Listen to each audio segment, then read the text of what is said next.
Hello again. We'll talk a little bit about the problem that is not rare in our daily work. Keratoplasty looks wonderful, doctor is happy, the vision, however, is bad and the patient is unhappy. So what can we do, what possibilities do we have? Which one? Do both work? Okay, wonderful. So the most frequent obstacle to good vision in an otherwise clear and good-looking cornea is postoperative ametropia in general. Spherical ametropia, which is less of a problem, but not always. Most of all, astigmatic and irregular ametropia.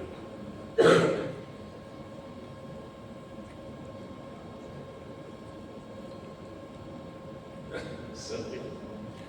For some reason, it doesn't like me. Huh?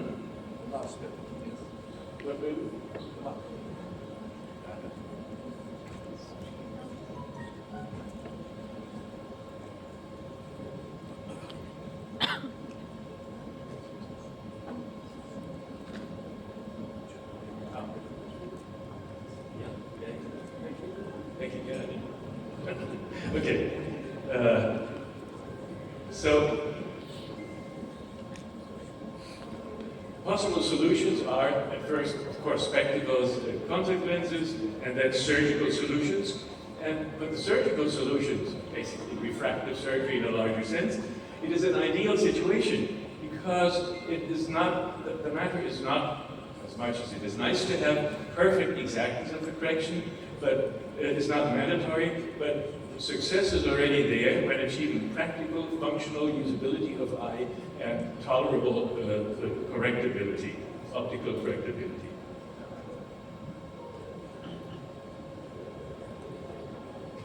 For some reason it doesn't love me. No? Doesn't love me. What am I making? Yeah, I did that.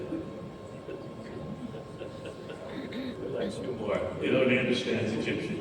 Thank you. Okay. Spectacles are, of course, the simplest solution, but they have obvious limits, and because they have those limits, we're talking here about it at all. Anisometropia, spherical and most of all cylindrical, they cause, with high cylindric corrections, they cause anamorphotic distortion of the image, and another obstacle is, of course, irregular ametropia. But I just want to warn you, there is no exclusion a priori. That will certainly not work.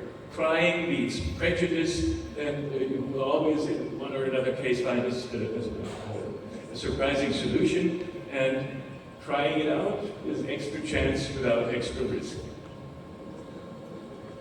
I'm pressing the right button. Let's see where it is.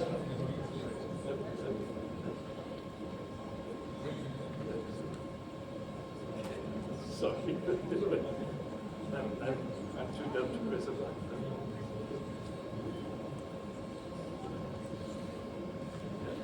Okay. Thank you. Contact lenses are, on the other hand, not the most limited, but the optically principally best solution. Problems are, as always, with contact lenses, fitting problems and tolerance problems, and don't forget that KP indications, for example, for keratoconus, are not really contact lens intolerance.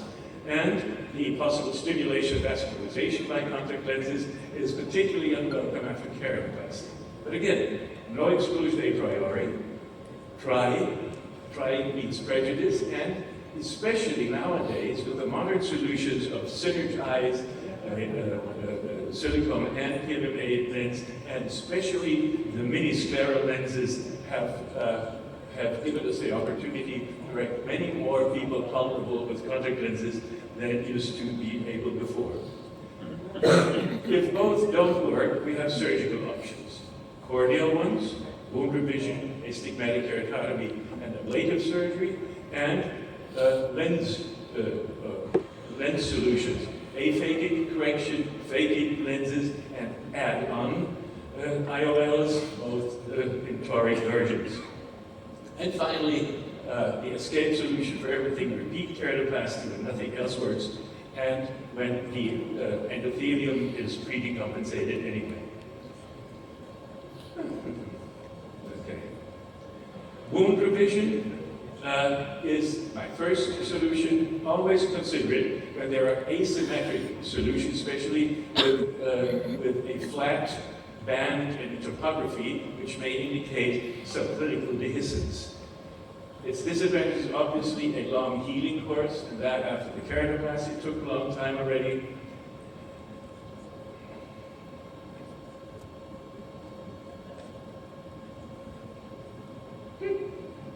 Yes, this is unbelievable.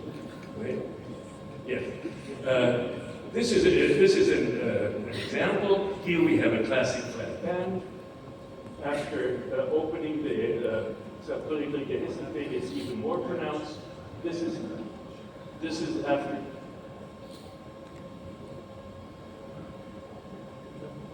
This is after putting in sutures. This is 2 weeks later, where they have given it already a little bit. Oh, that's thank you. That's very nice. Thank you. I'm too dumb to press it. I'm stuck in. Next one, please. But after a year and after removing the sutures, the result is pretty good, with still somewhat irregular topography, but the vision is 0.5 without, and with a spectacle correctable correction, it's 1.2 after all. Next one, please. Anti-astigmatic keratotomy has the advantages of can correct relatively large amounts of astigmatism, potentially. Technically, it's potentially low expenditure, a diamond knife. And it's limited to the transplant, so if ever an exchange transplant is necessary, the effect is not going on to the next transplant. Disadvantages are, no, please, back.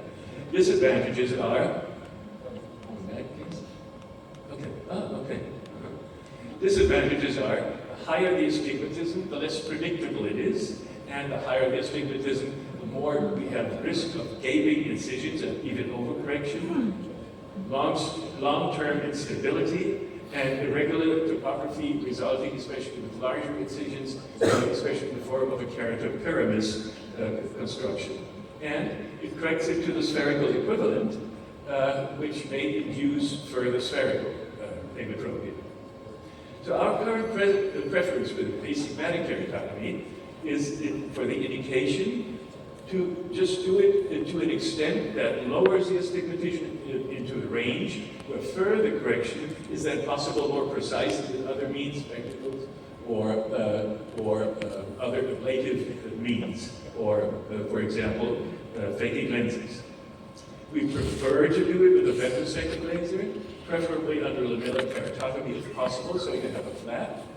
You do the incision in the bed, and you use it only for a limited extent to avoid gaping incisions, maximally 8 to 9 diopters, with 85% depth under a lamella, and with maximally 75 to 80% depth if it's perforating through the surface, in order again to minimize the risk of gaping incisions.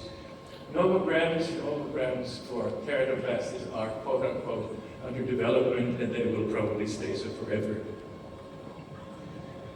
The ablative options are potentially very exact, depending on the amount of the ablative and on transplant stability. But the procedure as such is potentially very exact. It's also limited to the transplant, and it can be combined with other options as fine corrections of touch-up. PRK is independent of scar irregularities because it ablates them and through the cushion of the epithelium, but it has a high risk of haze, the euphemistic expression for scarring, and MMC, mitomycin C, has a questionable effect and sometimes even induces more scarring than without, and the amount of correction with PRK is obviously limited. Whereas LASIK has a larger amount of correction, and the risk of scarring is small, but with the flap incision, the refraction changes invariably, So you need a two-step technique. First cut a flap, then wait until stabilization, and then ablate.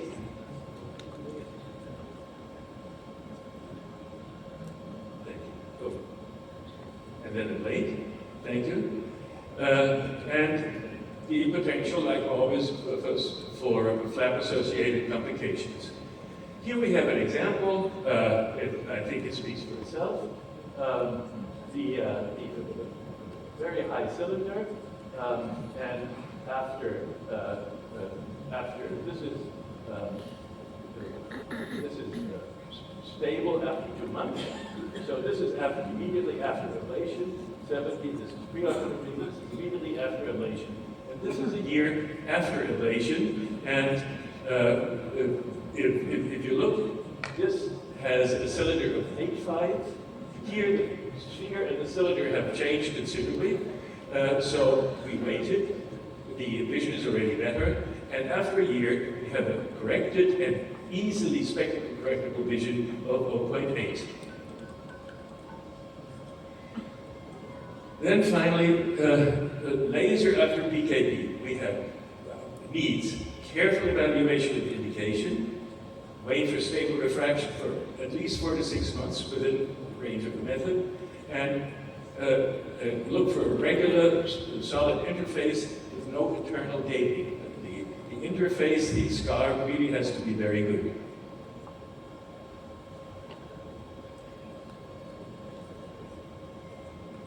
Thank you. With a technique, always if you do LASIK over PKP, please do a two-step technique. Cut the flap, wait for stabilization, and then do the ablation. Results. No BCVA loss in our series. It's efficacious in a very high percentage, 95% target achieved, mainly possibly correctable, best corrected, 56% even better uncorrected post-operative vision than pre-operative vision, and 93% fulfills the patient's expectation and satisfaction, which for these large amounts of corrections is predictability sufficiently good, almost 50% within 1 diopter, 70% within 2 diopters, and it's sufficiently stable. Lens exchange is obviously an option when there's cataract, which is not rarely accelerated by the keratoplasty, when very high corrections are required, because the correction for intraocular lenses is the highest possible, especially aphakic lenses. Custom high astigmatism corrections are available from some companies, and they have excellent predictability, but attention to the endothelium and long-term prognosis of the graft is doubtful. I prefer spherical correction in the bag and with an immediate toric add-on, so if ever repeat graft is needed, the add-on can be exchanged. Phakic lenses are a good option when there is a high spherical correction with limited astigmatism, because like the artisan lens has maximal nominal astigmatisms of 7.5 and the ICL even only 6 diopters. But when you have a clear lens and remaining accommodation, that's obviously a preferable option. When scar conditions prohibit LASIK, it has an excellent predictability, is reversible, and has a low complication potential amongst most cataract acceleration, which then can be handled too. And finally, we have the intraocular add-on lenses. When there is already IOL pseudophakia, when later refractive changes have occurred or are possible to be expected, then high correctability, they have a high range of correctability.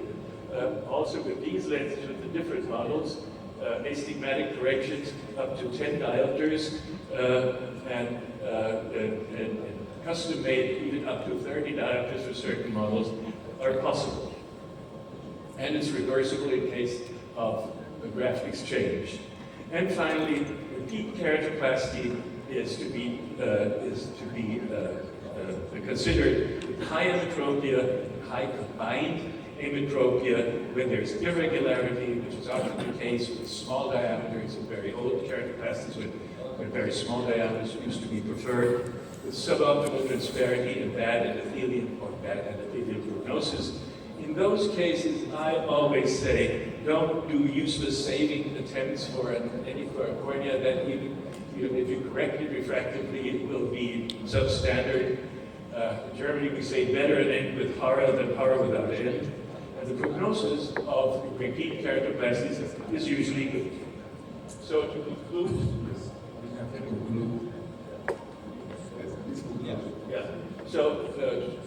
So to conclude, there's no need to accept bad vision, but the cornea looks good. The corneal transplant doesn't have to look good, but the patient has to see good. It's not the anatomic morphological result that counts, but the functional. Thank you. Thank you very much.